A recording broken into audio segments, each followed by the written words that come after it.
there's a thriller excitement to both the terrorists coming up with the ideas, which is a little bit like, I suppose, a version of the World War II escape committees, that came up with these amazing plans which I'm always fascinated to escape Colditz and wherever, and that you've got to come up with these plans. So that's very interesting, whilst dodging being caught, but also the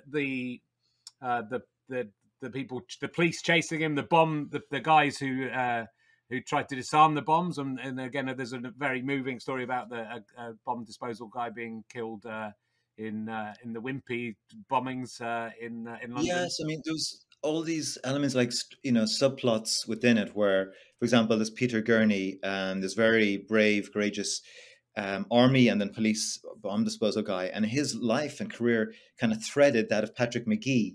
And in a sense, because, IRA bombers, as they got more sophisticated, were then setting booby traps aimed specifically to try to blow up the bomb disposal guys. Yeah. So there's this kind of battle war within the war.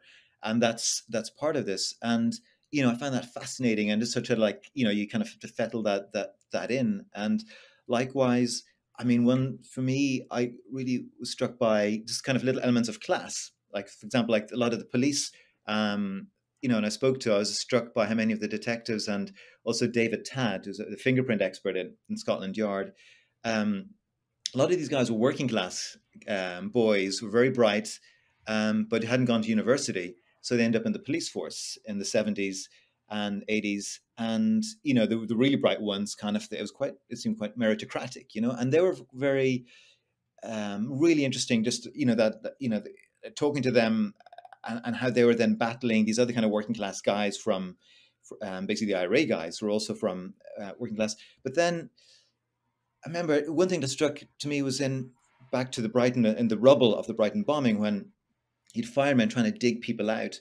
There was Sarah Berry, a lady, Sarah Berry. She and she was the wife of a Tory MP who very tragically died there.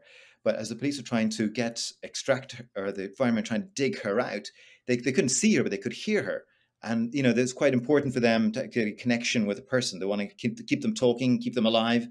And they said, "So who's there? What's your name?" And she said, the response that came out through the kind of this wall of brick and dust was, Lady Sarah. And the fireman heard that. It's like, lady. I mean, like, he's trying to build up a rapport. And now he's got to use an aristocratic title. I mean, the world is literally fallen, collapsed in on these people, and yet the British class system, still somehow is survives and endures right in that moment. And and just that, what was going through the fireman's mind is like, do I use the title? Yes or no? I mean, it's only one line in the book, if even half a line, but as those kind of humanizing details for me were just a very rewarding way to kind of rewind of history.